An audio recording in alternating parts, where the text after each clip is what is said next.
Sobrang saya ko dahil accomplish ko po yung goal ko na mag-beat ko po yung time ko at saka maka-break rin po sa record ng palaro. Huling palaro mo na ito? Ay, hindi po, may next year pa po Oh. ako na elementary. Na-expect mo ba na mabibit mo yung record na I-expect ko po, si NCR pa lang po, sa tingin ko po kaya ko na po maka-break ng record sa 100 kaya 50.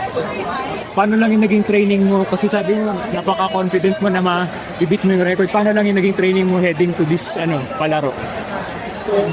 Everyday po, tapos nag-camp pa po kami bago magpalaro po. Everyday, minsan po may hapon rin po. So, ano yung mga masasabi mong naging challenges mo doon sa naging training mo? Gold medalist.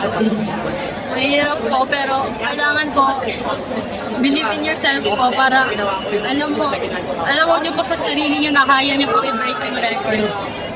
Tsaka mabit. Importante po mabit niyo yung best time niyo po. Yun yung sinasabi. Sino ba yung nilulook up mo na swim? Po si Michael Phelps po. Gusto ko po rin maki-Olympian one day po.